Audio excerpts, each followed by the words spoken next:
सुनो मेरे भक्तों, यह कोई साधारण दिन नहीं है। 29 जनवरी को जया एकादशी है। लोग कहते हैं कि महाराज, हम तो बहुत पूजा करते हैं, फिर फल क्यों नहीं मिलता? अरे भाई, जब तक चाबी सही ताले में नहीं लगेगी, दरवाजा कैसे खुलेगा? इस दिन जो मैं आपको गौ माता का उपाय बताने जा रहा हूँ, वह सीधा आपके भाग्य के बंद किवाड़ खोल देगा। भक्तों, आज जो मैं बताने जा रहा हूँ, उसे ध्यान पूर्वक सुनकर समझ लिया और उपाय कर लिया तो आपको रंक से राजा बनते देर नहीं लगेगा। 29 जनवरी 2026 दिन गुरुवार को माघ मास की जया एकादशी तिथि मनाई जाएगी। और ऐसे में आप सभी को गाय को चुपचाप यह एक गुप्त चीज खिला देनी है। गाय को खिलाते ही आपका भाग्य 7वें आसमान पर होगा। अगर आप इस जया एकादशी के दिन स्नान, दान, पूजा पाठ करें या ना भी कर पाएं, परंतु गाय माता को यह चुपचाप एक छोटी सी चीज जरूर खिला दें, आपकी जन्म जन्मांतर की गरीबी दूर हो जाएगी। आज के वीडियो में हम आपको एक ऐसी गुप्त रहस्यमयी चीज के बारे में बताने जा रहे हैं, जिसे गाय माता को अगर कोई व्यक्ति जया एकादशी के दिन चुपचाप खिला देता है तो उस व्यक्ति का भाग्य उदय हो जाता है। उसके जीवन में चल रही सभी परेशानियों से उसे मुक्ति मिल जाती है। क्योंकि माघ मास कोई साधारण मास नहीं होता, यह मास पूरा भगवान विष्णु को समर्पित होता है। और इस मास की एकादशी में अगर भगवान विष्णु के स्वरूप भगवान श्री कृष्ण की प्रिय गाय को यह एक चीज गुप्त तरीके से खिला देते हैं तो आपकी जन्म जन्मांतर की गरीबी दूर हो जाती है। इस वीडियो को बड़े ध्यान से देखिएगा और अंत तक देखिएगा, वरना पूरी जिंदगी पछताते रहेंगे अगर आपने काट पीट कर वीडियो देखा। क्योंकि दोस्तों, कोई साधारण सी चीज हम आपको नहीं बताने जा रहे हैं। यह एक ऐसी रहस्यमयी चीज है जो हमारे शास्त्रों में साफ साफ लिखी गई है। यह एक चीज आपके भाग्य को पूरी तरह से बदल कर रख देगी। इस एक चीज का फल पाने वाला व्यक्ति कभी गरीब नहीं रहता है। और अगर गाय माता को प्रतिदिन ना खिला पाए तो आप इस जया एकादशी के दिन खिलाकर पूरे साल का फल प्राप्त कर सकते हैं। 29 जनवरी 2026 गुरुवार को जया एकादशी पड़ रही है और इस दिन किया गया छोटा सा कर्म भी जीवन में बड़ा बदलाव लाता है। दोस्तों, जया एकादशी कोई साधारण एकादशी नहीं होती। यह वह दिन माना जाता है जब इंसान के पापों का नाश सबसे जल्दी होता है। इस दिन सच्चे मन से किया गया काम बोले गए 1000 शब्दों से ज्यादा फल देता है। पुराने लोग कहते थे कि इस दिन शरीर कम और आत्मा ज्यादा जागृत रहनी चाहिए, क्योंकि इस दिन ब्रह्मांड इंसान की बाहरी क्रिया नहीं, उसके मन की शुद्धता को देखता है। आज के समय में सबसे बड़ी समस्या यह हो गई है कि लोग मेहनत तो बहुत करते हैं लेकिन पैसा टिकता नहीं। एक कर्ज उतरता है तो दूसरा चढ़ जाता है। घर में बिना कारण तनाव रहता है, काम बनते बनते अटक जाते हैं। कई बार ऐसा लगता है कि जैसे किस्मत साथ ही नहीं दे रही।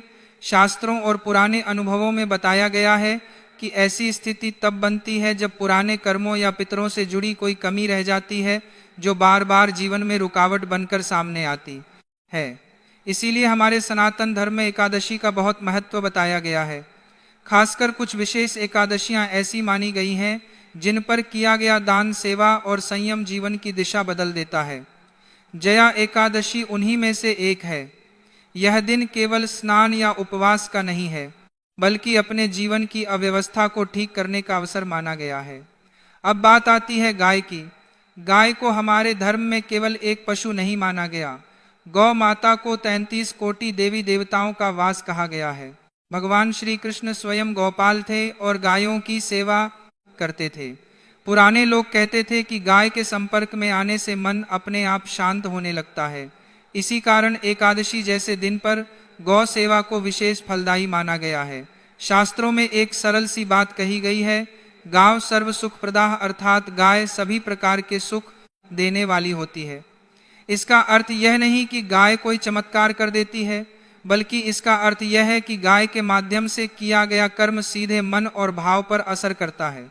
और जब मन बदलता है तो जीवन की स्थिति भी धीरे धीरे बदलने लगती है। जया एकादशी का महत्व इसलिए भी ज्यादा है क्योंकि इस दिन दिखावे से किया गया काम बेकार हो जाता है।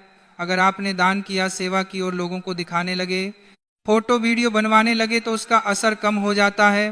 पुराने समय में लोग इस दिन जो भी करते थे चुपचाप करते थे, ना किसी को बताते थे, ना किसी से कहते थे। इस दिन एक और बात का ध्यान रखना बहुत जरूरी माना गया है। किसी से झगड़ा ना करें, गुस्सा ना करें, किसी को अपशब्द ना बोले और किसी भी जानवर को कष्ट ना दें, खासकर गाय को, कुत्ते को या किसी भी जीव को, क्योंकि एकादशी का अर्थ ही मन को पवित्र रखना है। अब तक आपने जो सुना वह समझने के लिए जरूरी था। अब ध्यान से सुनिए, क्योंकि अब वह उपाय बताया जा रहा है जिसे अंत तक सुनना और वैसा ही करना जरूरी है। लेकिन उससे पहले आप यह समझ लीजिए कि जया एकादशी के दिन गाय का छोटा सा उपाय आपको कितना फल देगा। प्राचीन समय की बात है, एक नगर में धर्मदत्त नाम का एक ब्राह्मण रहता था। बेचारा इतना गरीब कि 2 वक्त की रोटी के लिए भी तरसता था। लोग उसे अभागा कहते थे। एक दिन दुखी होकर वह वन में चला गया। वहां उसे एक दिव्य रस्सी मिले। धर्मदत्त ने रोते हुए कहा, महाराज, क्या मेरे भाग्य में सिर्फ दुख ही लिखा है? नस्सी मुस्कुराए और बोले, बेटा, दुख कर्मों का फल है, लेकिन जया एकादशी वह साबुन है जो जन्मों के पाप धो देती है। तू बस माघ शुक्ल पक्ष की इस एकादशी का आश्रय ले। धर्मदत्त ने विधि विधान से व्रत किया, लेकिन चमत्कार देखिए, उस रात उसे स्वप्न में साक्षात कामधेनु गौ माता के दर्शन हुए। गौ माता ने कहा, पुत्र, तूने श्रद्धा से मेरा ध्यान किया है, जा कल सुबह जो पहली गाय तुझे मिले उसे अपने हाथ से गुड़ और चना खिला देना। जैसे ही धर्मदत्त ने अगले दिन गौ माता को वह ग्रास खिलाया, उसके घर में स्वर्ण की वर्षा होने लगी। जो हाथ कल तक फैलते थे, आज वो दान देने वाले बन गए। तो चलिए भक्तों, जानते हैं बिना देर के उपाय के बारे में। जया एकादशी के दिन सुबह जल्दी उठना चाहिए। अगर ब्रह्म मुहूर्त में उठ सके तो, और अच्छा नहीं तो सूरज निकलने से पहले उठने की कोशिश करें। उठने के बाद भगवान का स्मरण करें, मोबाइल ना देखें और अपने काम में लग जाए। गाय को अगर जया एकादशी के दिन सादा भोजन कराया जाए, जैसे हरा चारा या धूप, घास, तो शास्त्रों में बताया गया है कि शरीर में चल रही अनेक प्रकार की बीमारियां धीरे धीरे शांत होने लगती हैं। खासकर जिन लोगों को लंबे समय से कमजोरी, थकान, दर्द, पेट से जुड़ी समस्या या बार बार दवा लेने की मजबूरी रहती है, उनके लिए यह उपाय बताया गया है। गाय को धूप घास खिलाते समय मन शांत रखें और किसी से बातचीत न करें। माना जाता है कि इस दिन किया गया गौ सेवन शरीर और मन दोनों पर असर डालता है। गाय को यदि जया एकादशी के दिन केला खिलाया जाए तो यह माता लक्ष्मी की कृपा प्राप्त करने का सरल उपाय माना गया है। शास्त्रों में उल्लेख है कि केला माता लक्ष्मी को प्रिय है, और जब गाय माता को यह फल खिलाया जाता है तो धन से जुड़ी रुकावटें धीरे धीरे हटने लगती हैं। जिन लोगों के घर में आमदनी तो है, लेकिन पैसा टिकता नहीं या बार बार खर्च बढ़ जाता है, उनके लिए यह उपाय बताया गया है। गाय को केला खिलाते समय मन में यही भाव रखें कि घर में स्थिर धन और शांति बनी रहे। गाय को अगर कर्ज से मुक्ति के लिए भोजन कराया जाए तो जया एकादशी के दिन आटे की लोई या सादी रोटी बिना नमक के खिलाने की परंपरा बताई गई है। रोटी बनाते समय मन में किसी प्रकार का डर या जल्दबाजी नहीं होनी चाहिए। माना जाता है कि इस दिन गाय को रोटी खिलाने से आर्थिक दबाव धीरे धीरे कम होने चाहिए। यह उपाय उन लोगों के लिए बताया गया है जिन पर लंबे समय से कर्ज का बोझ बना हुआ है। गाय को नौकरी या काम में सफलता के लिए जया एकादशी के दिन गेहूं का दलिया या मोटा आटा खिलाना शुभ माना गया है। शास्त्रों में कहा गया है कि इस दिन गाय को दिया गया अन्न मेहनत को फल देने में सहायक होता है। जिन लोगों का काम बार बार अटक जाता है, इंटरव्यू के बाद भी चयन नहीं होता या व्यापार में रुकावटें चल रही हैं, उनके लिए यह उपाय बताया गया है। गाय को खिलाते समय मन में केवल यह भाव रखें कि काम में स्थिरता आए। गाय को अगर विवाह में आ रही रुकावट को दूर करने के लिए खिलाना हो तो जया एकादशी के दिन मीठा भोजन देना बताया गया है, जैसे थोड़ा सा गुड़ या गुड़ लगी रोटी। जिन लोगों की शादी तय होकर टूट जाती है, यह फल खिलाया जाता है तो धन से जुड़ी रुकावटें धीरे धीरे हटने लगती हैं। साथ ही स्नान के साथ साथ जया एकादशी पर दान का विशेष महत्व बताया गया है। इस दिन किया गया दान अक्षय फल प्रदान करता है। अन्नदान, वस्त्रदान, तिल दान, कंबल दान, गौ सेवा, निर्धनों की सहायता, भूखों को भोजन कराना, यह सभी कार्य इस दिन विशेष पुण्य देने वाले माने गए हैं। लेकिन भक्तों, दान का अर्थ केवल देना नहीं है। दान का अर्थ है अहंकार का त्याग। यदि दान के साथ अहंकार जुड़ा हो तो वह दान निष्फल हो जाता है। अब हम जया एकादशी के सबसे मुख्य विषय पर चर्चा करने जा रहे हैं, जो है व्रत रखना। भक्तों, शास्त्र कहते हैं जया एकादशी के दिन व्रत रखने से पूर्व जन्म के पाप नष्ट होते हैं, मन की चंचलता शांत होती है और विचारों में शुद्धता आती है। जब मनुष्य व्रत करता है तभी वह अपने भीतर झांक पाता है। यही कारण है कि शास्त्रों में एकादशी को सभी व्रतों की रानी कहा गया है। जया एकादशी के दिन भगवान श्री हरिविष्णु का स्मरण अत्यंत पुण्यकारी माना गया है। कहा गया है कि इस दिन यदि कोई व्यक्ति व्रत रखकर केवल भगवान का स्मरण भी कर ले तो उसे अक्षय पुण्य की प्राप्ति होती है। मंत्र जप, ध्यान और साधना इस दिन शीघ्र फल देने वाली होती है। इसके अलावा इस दिन पितृ तर्पण का भी विशेष महत्व है। माघ मास की एकादशी पर किए गए पुण्य से पितर अत्यंत प्रसन्न होते हैं और अपने वंशजों को आशीर्वाद प्रदान करते हैं। भक्तों, व्रत का वास्तविक उद्देश्य केवल भूखा रहना नहीं है, बल्कि अपने भीतर उठने वाले विकारों को देखना है। जब मनुष्य अन्न त्याग करता है तब उसे अपने ही विचारों और संयम का महत्व समझ आने लगता है। वही क्षण साधना का वास्तविक प्रारंभ होता है। शास्त्र कहते हैं कि जो व्यक्ति जया एकादशी के दिन व्रत रखकर अपने मन की गति को पहचान लेता है वह जीवन के सबसे बड़े रहस्य को समझ लेता है। पद्म पुराण में अत्यंत सुंदर भावार्थ आता है कि माघ मास की एकादशी को जो व्यक्ति संयम रखकर गंगा जल से स्नान करता है वह अपने जीवन के समस्त पापों से मुक्त हो जाता है।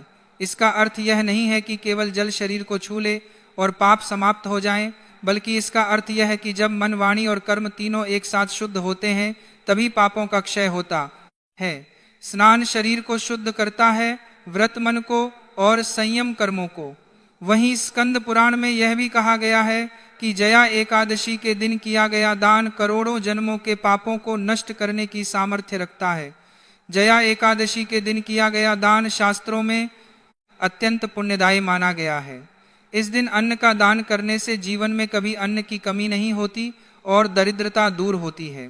काले तिल का दान पितृदोष और ग्रह दोषों की शांति के लिए श्रेष्ठ बताया गया है।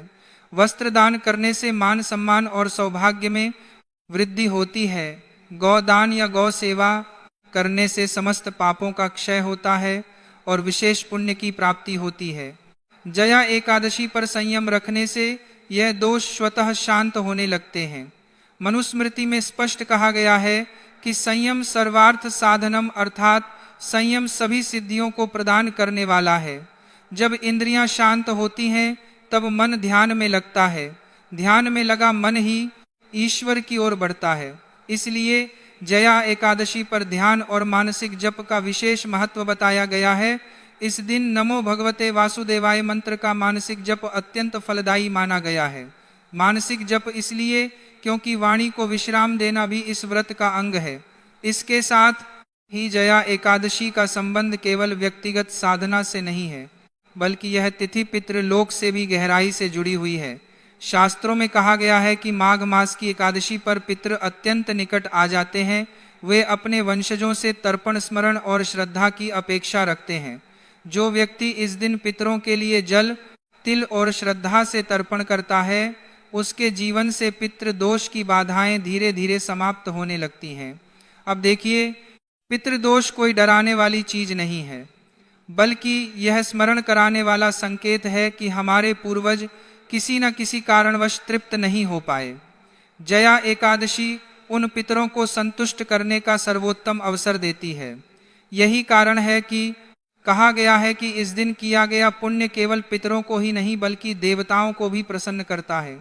गरुड़ पुराण में स्पष्ट रूप से उल्लेख मिलता है कि जो व्यक्ति जया एकादशी का विधि पूर्वक पालन करता है वह पितरों और देवताओं दोनों की कृपा प्राप्त करता है।